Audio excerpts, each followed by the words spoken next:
So we come into lane. Guys got no flash, no teleport. I know that we die early.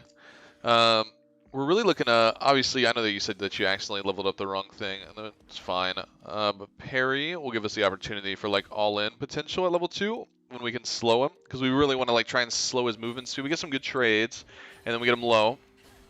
And then there was one point where I said go all-in, which was right there, right? Yes. I believe so, yeah. Yeah. So obviously he just can't trade back, right? We need to. All he can do is auto attack, yeah? Because when we look at this matchup, we see he's got a Q. It's got an 8-second cooldown, right? So once we go in on this, that's the only thing that he has, and we have a massive HP difference. So we just go all in afterwards. We use our movement speed, and we need to reposture ourselves down. So vitals move in a pattern. You know that, right? Left, right, top right. So we hit this vital. We want to use our movement speed to go down. We want to walk him back to tower because we know he doesn't have flash. So instead of backing away here, we go for the all-in and we start walking down. And we walk him back to the tower and we can hit this next vital. All we need is 2, or we need 3 auto attacks really because of his extra armor. We need 3 auto attacks to kill this guy. And if we're walking down with him, there's no way that he can get away. There's just no way. We're going to get another, we got movement speed from the first vital we hit. We start walking down with him. We're auto-attacking as we're walking down. And then we have a vital that's set up on the top side that he cannot defend using his tower. Or a wall because it's top. Even if it was the right side, it wouldn't be that hard to hit it either, though. Right? Yep. No, it wouldn't be that hard at all. It's just knowing our limits and knowing, and obviously you're fresh to the game, you're new to the game, and I'm gonna give you some homework, some things to work on that should help with this. But knowing when we have a kill, like there's a huge green light, running away from this, very bad, because we know that this is a freebie. So in this particular scenario, so I'm walking away because I didn't plan on all-inning him after the Q that I did. But if I had known that I had planned on all-inning him after that Q, like if you were to back up a little bit. So it's after this one. It's after this vital. So right there, that Q. When I go in for that Q, that's when I need to decide that I'm going to all-in him, not after that Q. Because if I do it after that Q, I'm already thinking I'm going to walk away. Yeah, so you should be thinking ahead. So think about where that vital is, right? This vital is on blue side. So the next vital you hit is going to be on red side, so it's going to be for you, right? And also something you didn't even realize here, is I believe that you didn't weave in an auto attack either. So yeah. So remember as well, and this is, like I said, this is something I'm going to write down, but our Q and our E are auto attack cancels, right? So you use your Q and it automatically makes an auto attack happen. So you would Q auto, or you would auto E, right? So I often find that I take when I'm trading with people and I try to get close to them. So let me rephrase. When I'm queuing, a lot of times I'm trying to max range queue so that I don't have to trade with people. You know, I'm just poking. Does that make sense? Yeah, no, that's a good skill to have, to understand how far your queue is. And a lot of times I'm not successful at it, but I'm trying. If that's the case, then I'm not weaving autos, no? If you're playing like that, yes, but in this situation when he's about to die, we definitely want to go for that auto attack. For weaving autos, okay. So I needed, basically when he was half health, that's when I needed to commit, okay, my next Q auto is going to put him low enough to the point where I can all-in him. Yeah. So we're just thinking ahead. We know that when we hit this vital, this guy's at 300 HP, right? Each block is 100. We go in, we hit this, the next vital is going to be facing us, and he can't defend it. It's going to be top or right in front of our face, and he just can't defend it. So we already know that we're going all in on this play right here, right at this moment. We already know that we get a kill. This is a kill. So if I had committed and or had planned on going for the kill there, then it definitely happens. But yeah, we just got to be thinking ahead. Be thinking ahead. It's always a game of chess with Fiora, a champion like that, which is awesome as well because we know that we can always improve, right? There's something that the reason Fiora is so enjoyable to me as well is just that no matter what happens in a game, I could go 0-10, but there's probably like 10 plays that I could have done differently that would have made the game so much different. And sometimes with certain champions that are really like one-dimensional, that's not the case. Fiora is so high skill ceiling that there's always something that you could do better. Always. So in this situation, we obviously, freezing a wave requires the easiest way to do it is to have 4 casters. So the reason we want to start hitting it as soon as possible is because once it builds up and this next wave hits, it gets really hard. It gets really messy, you know? And we don't really need to use abilities, we just need to keep auto-attacking. You can use abilities if we feel like we're going to miss a minion, but we just want to get that down to 4 casters. Because once this next one hits, then it gets a little tough. So we just need to keep hitting it, which we do, and we set it up. But just make sure that you're doing this in your games when I'm not here telling you. You know what I mean? So keep in mind, like, wave management. Right, so I understand that the concept of freezing waves and all that stuff. Now, you're saying you want to get it down to 4 minions. If it's greater than 4 minions, like in this particular case, I maybe took a shot of... I took a few extra shots from the mages and whatnot, yeah. But in this particular case, the fact that there are more minions here now than the 4 minions means the minions on my side die faster, and then he has less... Like that minion that just died prior, if I had cut all of those minions down, he might have been able to CS that particular minion, or so on and so forth. You understand what I'm saying? But then you can't... But then you can't freeze. So when it's a bigger stack, when he comes back to wave, it depends on what kind of champion it is. But I want to keep the freeze perma right here. You can see my cursor, right? Yeah. Right above this rock, this rectangle is like perfect. If the wave gets too big, then I take too much damage trying to like trade and manage it. Then it's very easy for enemy to use wave against us. Top lane is just a constant game of trading and managing the wave.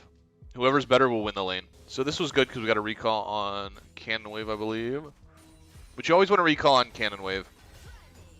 Always want to recall on Cannon Wave because it just takes longer for him to push. So he'll struggle a bit to push this. We're able to recall. Also, another thing, we're spending a lot of time in the shop, by the way.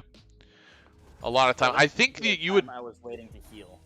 And the other times that I spent a long time in the shop throughout the match was because I wasn't sure what I was going to buy. Like, there was one point when you said buy Hullbreaker, I was already prepared to buy Shojin. Because normally, in almost every game, I go Shojin because I like the cooldown, the mobility. I can abuse her mobility far more. It basically halves the Q recharge, right? And then whenever you're in combat, your Qs are almost on a 1-second cooldown. But not every game is a Spirit Shojin game. You're not wrong. I don't disagree with you. But that's why I was spending time in shop. I wasn't sure what I was buying. If that makes sense. So another thing though is because you're standing in the middle here. You can just stand here and let your regen do it for you. You can be minus 100 HP, minus 100 mana, and start moving and save like 3 seconds. Saving 3 seconds on repeat every time you recall adds up to like there's 30 seconds of us being in like there's probably about in this game it's like a 40-minute game. I think we spent like a minute searching shop. It doesn't seem like much, but it adds up a lot. A lot. This game's all about power spikes, getting gold and XP, and always staying ahead. So we're fast. And you can also make you can make item sets. You can make item sets and you can change the way your shop looks, by the way.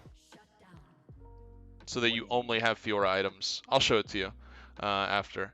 You can change it so that like I don't see any major, like I can have my setups already ready to go. Like I can go in, set up my item shop so that I have like, here's my Hullbreaker build, here's my Spirit Shojin build, here's my thing, and it's all on your front page. So you don't have to scroll through a bunch of items. So this is ideal pushing, by the way. This is like the fastest way to push on Fiora. So you line it up, you parry, and then you go for these casters first. So there's a huge difference in the HP of casters and the melees, right? 544 HP on the casters and then 314, so about 200, almost 230, yeah, 230 difference on HP. So when we do that, we always want to get the casters first, let these guys let our minions get this lower, the melees lower. It's just the fastest, most efficient way to push.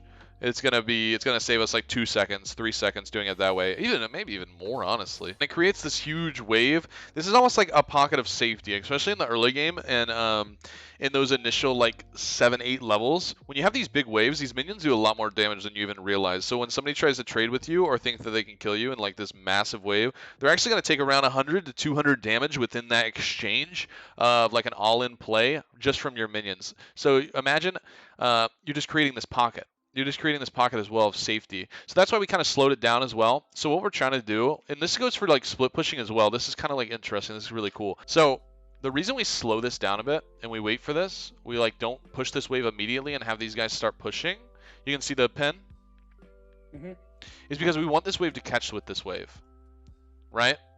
So we're kind of waiting until this wave gets closer before we finish. Like right when this wave is, the second wave is like here, that's when we'll finish the push, because we want these guys to all group together. And this goes for like split pushing as well. So if we're split pushing and I've got a wave that's where this one is right now, I want to wait till this wave gets there as well so I can hit the tower with a bigger wave. I don't want to have this like partial wave hit tower and then I have to back up and be less efficient. Like partial wave hits tower, the other wave is on its way, right? And then tower kills wave, then I gotta back up, wait for the other wave, and then come back in.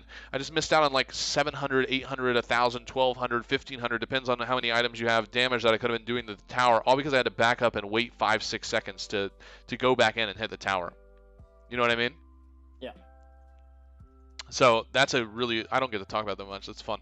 But that is ideal for laning, that's ideal for split pushing, that's like a huge thing. Okay, now I have a question. Let's say you have two waves coming together, right? And you, right as they get to each other, if you have the capacity of clearing the wave almost instantly, say Mordekaiser at level 5, 6 has an item, like an item component, whatever that rod is with the 800 some odd costing rod. You use your pull and then your slam, right? It almost closes the entire wave, and then you have a full wave going in while the other wave is coming back. After that wave crashes and you go to hit the tower, if you go and proxy the next wave, would that not be even more efficient as far as pushing into tower? You totally want to, if you're super ahead, you can totally do that.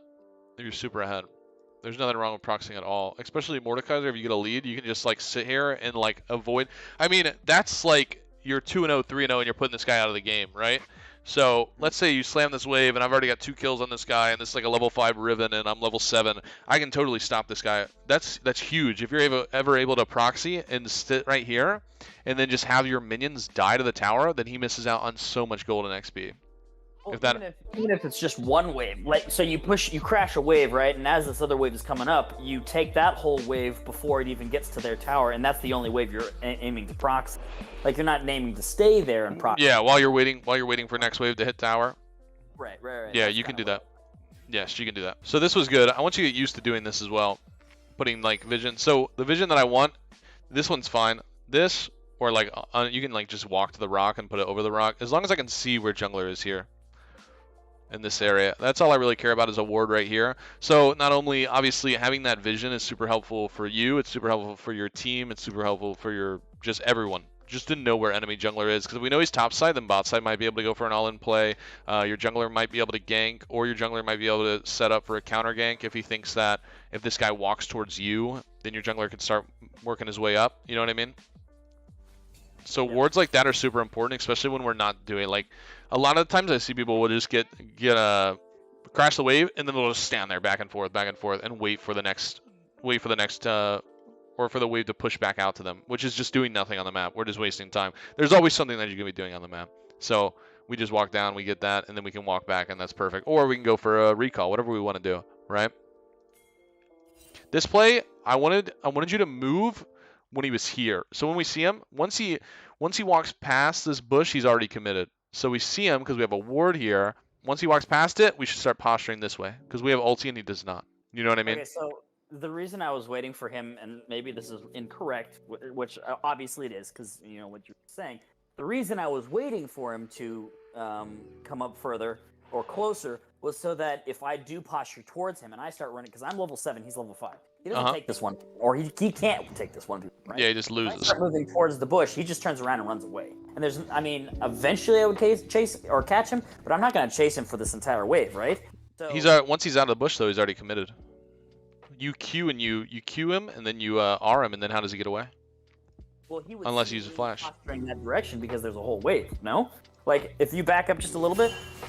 Can you back up when he just first enters the bush? Yeah, you don't do it when he first enters the bush. So right there, when he entered, if I start posturing, when would I suppose is a better question. Once he's past like that halfway mark, once he gets to the edge of the bush and he's still moving, like right there, then I would like be ready. I'd like walk down as if I'm queuing, like you are playing vision advantage. He doesn't think you have vision. So you posturing, if you walk right here, and you just start autoing this minion, he still thinks that you're like unaware, and then you just Q once he's in Q range, and then you ult him, and then you have the movement speed, and then he's screwed.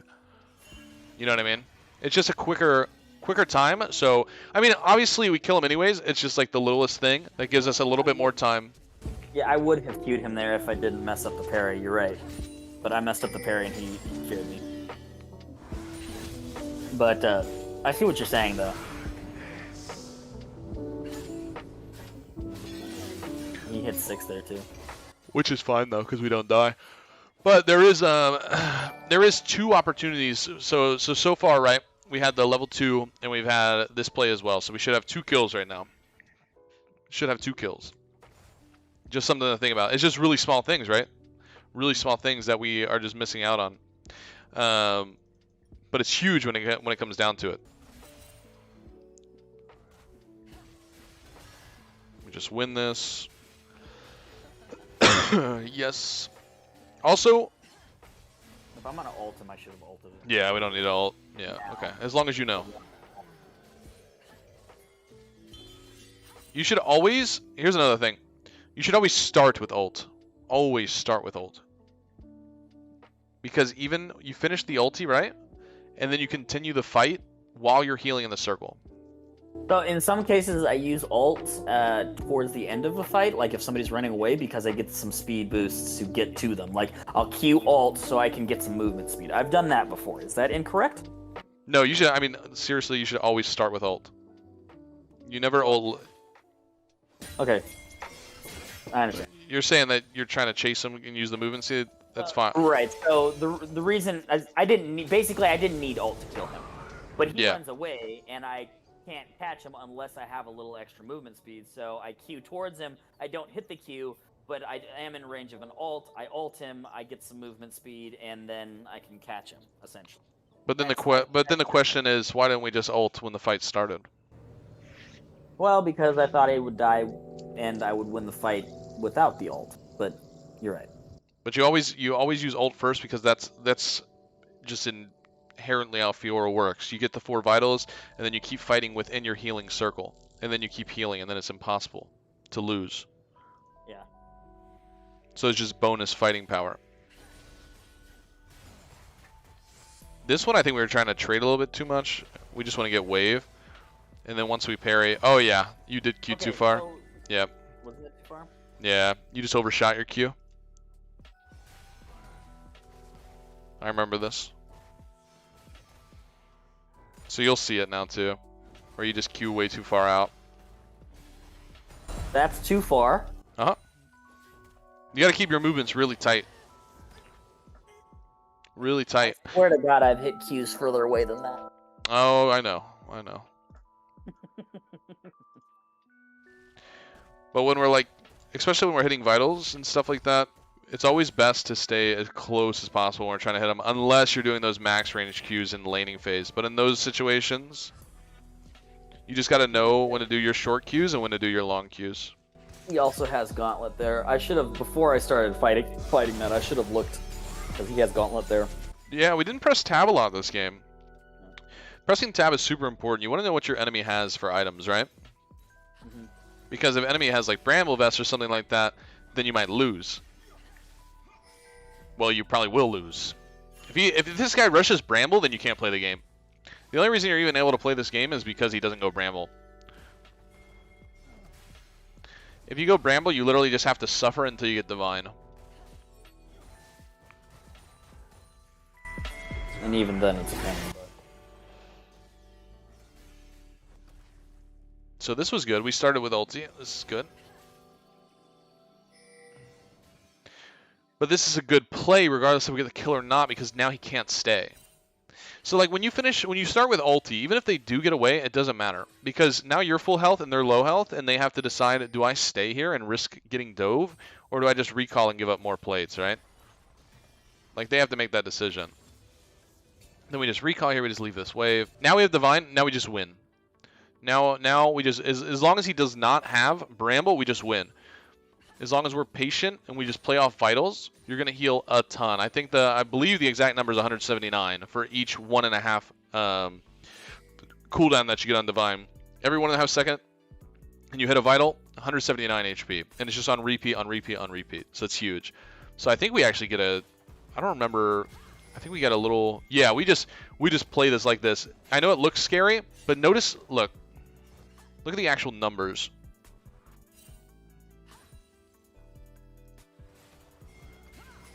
$212,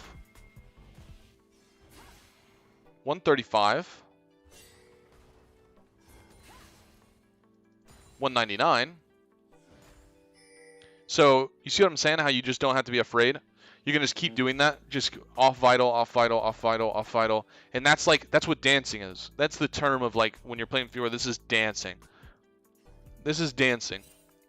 And when you get really good at dancing, melee champs like Malphite just are so useless in a Fiora. This is where the game just is impossible for them. Because I just keep moving, I keep posturing. So when I hit the top vital, I know the next one's going to be down here, so I use my movement speed to posture here. Then I dance back to the other side, and the other side, and the other side, and the other side, and the other side. And you just can't do enough damage to actually kill me. This is great.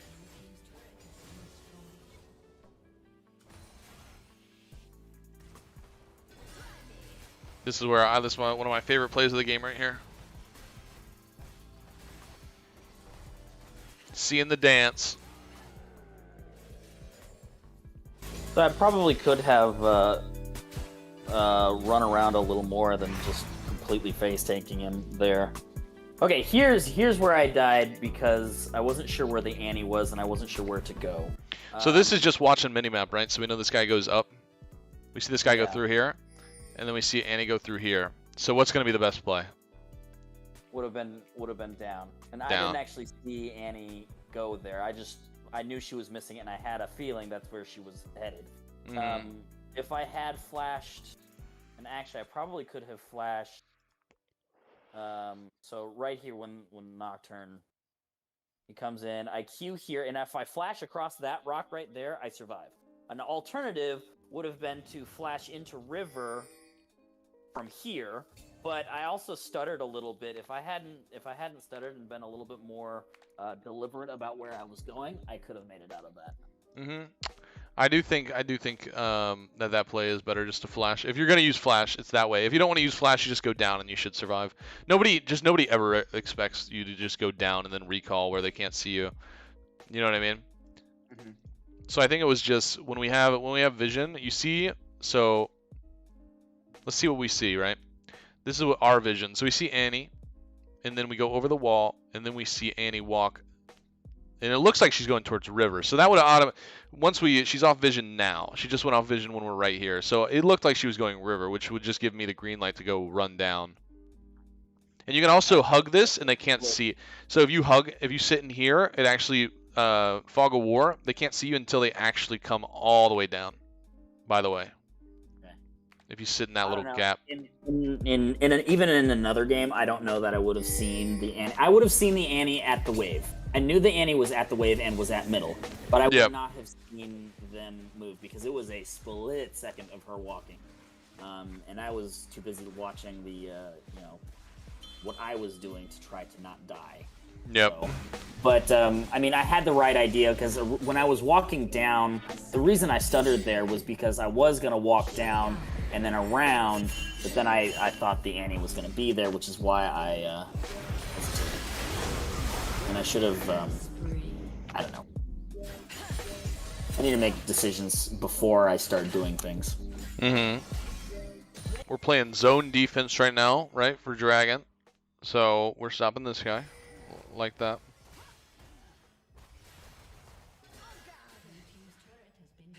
See how much better it would be to just to start with ulti though there?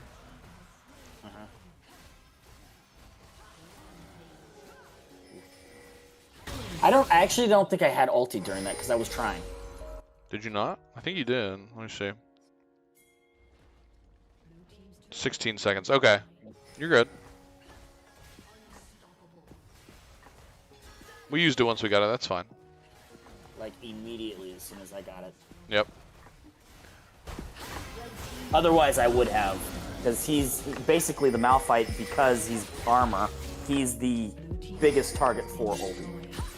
So I want the initial, like the play that I want here is using Fiora's mobility to your advantage, right? I want to see this play. I want to see you thinking ahead and walking around. Cutting this fight off, because you also have Zed here. You have the mobility. You got the Windrake. You're going to be super fast. I want to cut these guys off. I see a Nocturne with no mana. I know that he just can't use anything. I want to get around this and then show up behind them. You know what I mean? was afraid my team was going to be dead by the time I ended up back there. Nah, you don't I even. wanted to come in from the side, but You don't even think about that though.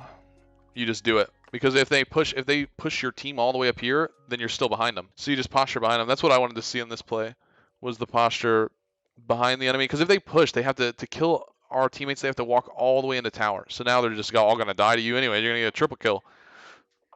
I like triple kills. You know. you also had mentioned that it's my job, and this was during the game at a dragon fight. It's my job to fight the fight front to back because Malphite and I have ult. Yeah, but where's Malphite here? He's on your mini. You can see him on map that he's top and he's pushing wave. Right. So when there's not a tank in the front, then my job is to go from back to front. Uh-huh. He's just too big of he's a super tank, and you got 3 assassins essentially. You got Diana and Zed. They just don't do any damage to him. So this is just one of those unfortunate games where we have to play proper, right? And this was good. This is what I liked a lot too. We want to move on this. You always want to be thinking about the next play. I've got a wave up here, and I want to go get that tower next. So these are good macro decisions. We're making smart plays. Because we're not going to get the tower. We're not going to dive the Malphite. There's no point in doing this. We got that tower, and my next play is to go get the top tower now. Right? Okay, so I have games where it's like this, and we're just sitting and staring at each other and doing nothing, and I want to go do things, but I feel like if I leave, my team dies. And then when I finally decide after pinging a million times that I'm leaving and they should be careful and they should retreat, I do leave, then my entire team does die. How do I avoid that? You don't. You just go. You play the game the right way. You don't adapt to bad habits. You play the game proper. Always play the game proper. You cannot control your teammates. All you can do is ping. You can spam ping. You can spam ping and that's it. You can spam ping danger and go do what's the right play, and that's it. And if they decide to just stand there for 15 seconds and die for free, you can't do that. You can't mind control your teammates and fix that. All you can do is go and make the next play. At least if they all die mid, at least you went and got another 650 gold for your team from getting the top tower, even if though they all died mid, right? True. At least you're counterbalancing the gold deficit from them all dying. But there's just nothing you can do. You know what I mean? You just can't mind control them. It's still a team game. You still got 4 other people on your team. And if they decide to make the wrong play, I mean, it's not your job to fix your teammates. Your job is to do your job as Fiora and to keep the pressure on enemy. So what I was saying, by the way, is just walking through jungle and just putting vision down. Because if this game ever flips, or if they try to they might look for some sort of pick or some sort of like cheese play to help them out. So walking through here is a little bit faster, and then as I'm walking, I can put a ward here, or put a ward here, or something like that, right? Like as I'm walking down, and then I can just use my Q to get over the wall here, and then it's just a little bit faster it's actually faster to get to lane through the jungle like that anyways. But not only are you doing that, you're knocking out 2 birds with 1 stone, and just putting vision down in your jungle just in case you lose a team fight, and then they take mid tower or something, and then they're playing in your bot side jungle. At least you don't walk into like 3 people, right? It'd be faster to get to the bottom minions. Oh yeah. Going through the jungle? Yeah. Why? Because it's shorter. You just walk through, and then you just queue over the wall, and then you're here. How could that possibly be shorter when it's a straight shot down the lane? I'm confused. Because you're queuing over the wall, so it's faster. Well, if you queue through the lane, does that not equate to the same distance for the queue? And then you walk around. So it is faster, I promise you. Because you're also walking through the Cloud Soul here. I promise you it's faster. Oh, okay. And even if Cloud Soul isn't there, it doesn't matter. You still are knocking. You want to be more efficient. You're knocking out 2 birds with 1 stone. You're getting vision in your jungle as well. Right. Now I understand that concept. I don't know. It doesn't seem faster because from the fountain you gotta walk to the left, and I take your word for it. Trust me, I take your word for it. It's just. But it's not real. I mean, not really. It's still how is it not still a straight line? Because when you're from the fountain, you've got to walk to the opening because you can queue over that wall. How is this is still a line? Right. They're the same length. But It seems slightly curvy to me, but it's fine. It's not important. It's not important. It's good for vision. I totally agree with you there. I'll take your word for it that it's faster though. From a geometry standpoint, it looked, if anything, comparable. But it's cool. Okay, so here we're just walking up to check for red buff and then staying here. We don't really care about the 2 and 8 Annie. If we walk back in vision, or not in vision, but in ult range here, and we would just keep. Once we see him, we can just keep queuing away. We just want to kind of stay away from Annie there. So the reason I walked back to fight that wave was because when he didn't originally jump, like he ulted and it was a little while before he actually jumped. And I expected him to have jumped to somebody else instead of me, and then when he ended up on top of me, I immediately W'd and parried nothing instead of parrying his fear. If I had been patient and not whiffed my parry, then I think I still get away there. Yeah, it's not the worst stuff. In this play, we just need to hit that auto. I mean, we just kind of get caught. I think you didn't gather enough information. I think we were a little tunneled, because I think you were trying to follow what I was telling you to do, but you kind of missed that there was 2 people to your left as well. Because we were trying to help them as soon as this TP happened. So we see when we're pushing this, we walk down, they kill that, but then we see Malphite now. So we see him now, and we want to start walking back up now. But since we took time to go down and then back up and gave enemy enough time to like basically collapse on you, we just want to get up here and see if we can save. I really want to save Kai'Sa. Emilio's probably dead, but I kind of want to escort Kai'Sa out. So if I can. I didn't even see the Malphite. I was looking. I don't know what I was looking at. Yeah. I guess I was looking at the animations that were coming out of the walls towards me. And I could have flashed first and then queued, or queued and then... No, I think my queue was down. I could have flashed to get to the wall as well. Like, hit the vital. Yeah, we could have just... I could have flashed and then queued over the wall instead of trying to save the flash for the wall. Yeah, or if we could have just walked up to and just flashed now this way. Yeah. We would have got away. I think I was being a bit greedy because I didn't want to use my flash there. But then Frostborn Gauntlet and Malphite happened. Shut down. That friggin' rock. This play's fine. Yeah, but it's fine because they use ulti here, and then we can just go back to it. Putting vision down, that's good. I'm pretty sure we're, yeah, level 15 highest level, higher than anybody on their team, so that's nice. Annie is just a freebie if Annie ever tries to walk up. But this is good. So you're pulling, basically when you're doing these splits, you're pulling pressure and somebody has to respond to you. It has to be somebody with teleport or they just perma-lose, right? Because this guy is the one responding to you with no teleport. So now I just wait in the bush, wait for my opportunity to teleport, then I teleport in, clean up this fight, and then boom, we win the fight. So, perfect. And then Annie just can't respond. Annie just can't be there. And then we're going to go get some more gold because we have more time on Dragon. We have about 50 seconds. We want to recall at... We want to be... If we're coming from base, we want to be coming out of base at 30 seconds for the Dragon. So we get that extra gold. And then once again, notice what you're doing to the map is you're pulling pressure. Once again, Dragon's up in 20 seconds. 2 people just came to respond to you because they think that you're going to split push. And now they lose this fight. Now we get the Dragon because of that. We get the Dragon. Yeah, this fight's just a little weird because we got a little... We went over the wall. I think that once you already committed to the flank, so the flank was fine if you wanted to go for Lux, but you get out anyways, so it really doesn't matter. But once you go around, I don't mind this. He flashes in and does all that. Once you're already here, I would go for the easiest target, which is just Lux, instead of coming back in, because this fight is over already. Diana and Zed are dead, and these guys are just getting out of there. But like I said, you get out, so it doesn't really matter.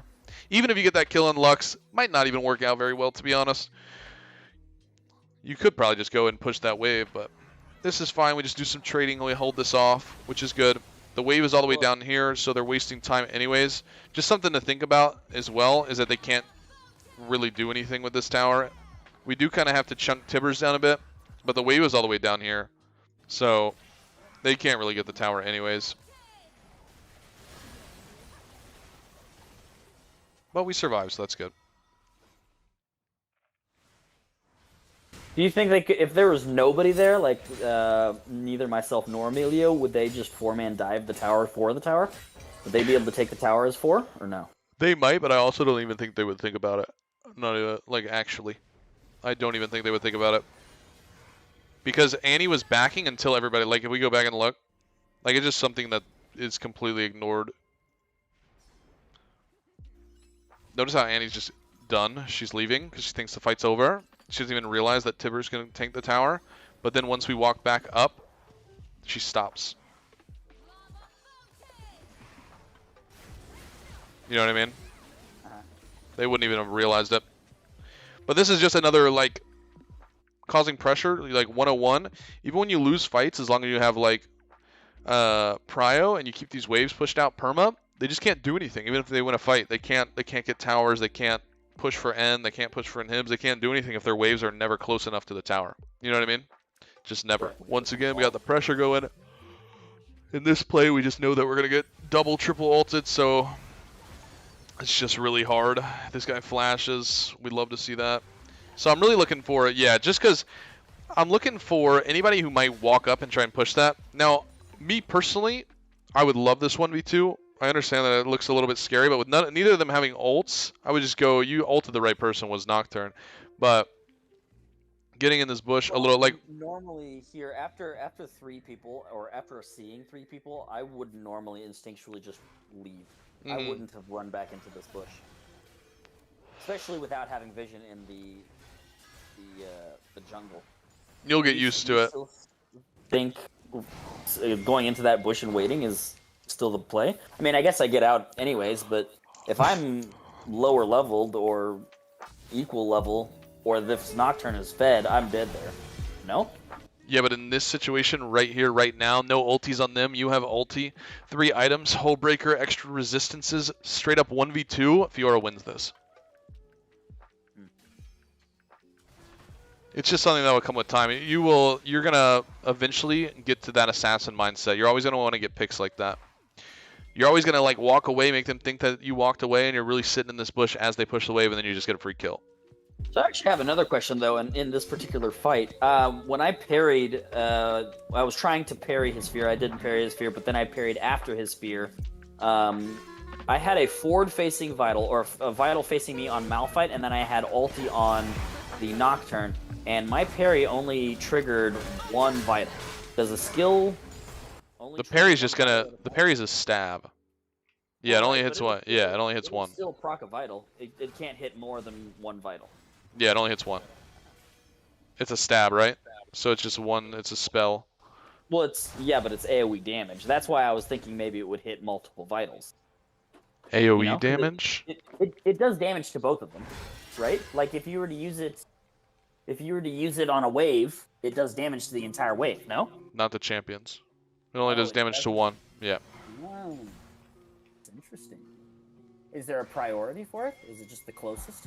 For parry, it's just whoever's in front, whoever gets stabbed first.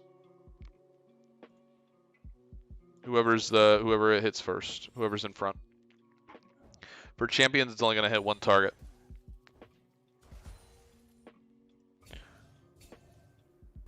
Okay, so the reason I went around to get into this bush is because I wanted to be in a bush closer.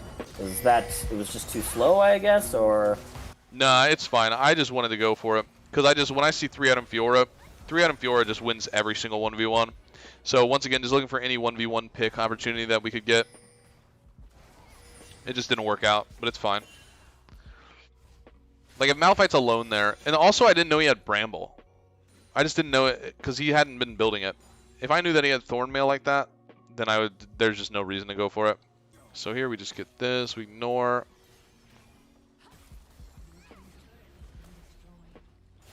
And then with this, we just do a lot of back and forth. So realistically, we would want to go mid and just get this tower next and kind of split these guys up would be the better play, or pull these guys out of bottom because we know they're all 3 there because we can see it. We could see them all. Pull this and just pull this pressure away so our team can take the dragon, or pull somebody to mid, right? But in this play, the thing was is that we just wanted to go for it faster. That's all it was. We were just doing a lot of posturing and no fighting.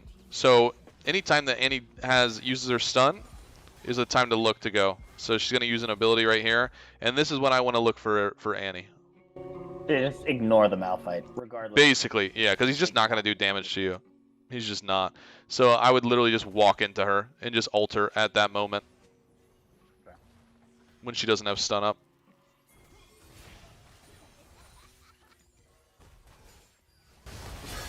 Merc Treads is the correct route, right? For this game, yeah. Yes, yes they are.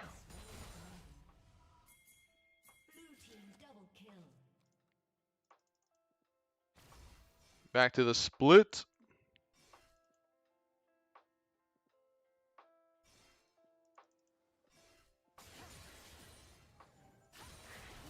We ignore Annie because she can't do anything. We're just too strong inside.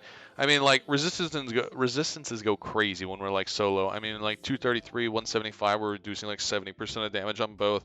That's why we get Hullbreaker in a game like this, especially when we have Assassins on our team, because the Assassins on our team probably aren't going to be around us anyways, right? So they're just looking for picks while we're just causing pressure on the map. And that's what, like, especially with Assassins, that's why we kind of make the decision for it to be a Hullbreaker game, because we have 2 Assassins. So when we cause pressure like that, and then the enemy sees it on minimap and they have to rotate, that's when they're going to get picked, is when they're trying to respond to something like that, right? This is why it's a Hullbreaker game, this game. And a lot of the times, like, you notice I think we did it twice this game. Most of the time when you have Hullbreaker, you can literally just ignore the enemy that's attacking you. And you can just kill the tower in 7 seconds. And then you can kill him afterwards.